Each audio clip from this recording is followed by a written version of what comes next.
சில காரியங்கள் நம்மளுடைய வாழ்வில ஆண்டவர் செஞ்சிருக்காரு. அதனால நம்மளை பார்த்து அவர் கேட்கிறார், நான் தாகமா இருக்கேன். முன்னாடி காலத்துல ஆண்டவர் எப்படி இருந்திருக்காருன்னா, he is very strict.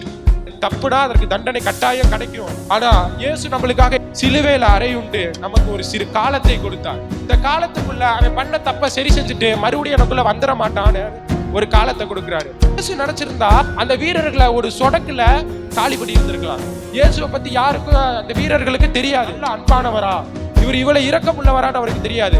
ஆண்டவர் அதனால என்னை பத்தி தெரிந்து கொள்ளணும் அப்படின்னு ஒரு சிறு காலத்தை அவங்களுக்கு கொடுக்கிறார். அந்த ஒற்றை கண்ணுடைய ஒரு மனிதன் விழாவுல ஆண்டவருக்கு உயிர் இருக்கா இல்லையான்னு பார்க்கும் போது அந்த இரத்தத்தை பட்டு அவன் பார்வை இழந்தான். அதற்கப்புறம் அவங்க சொல்றாங்க, இவரே மெய்யான குமாரன். ஆண்டவர் சிலுவையில நம்மளுக்கு அதிக காலத்தை கொடுத்தார்.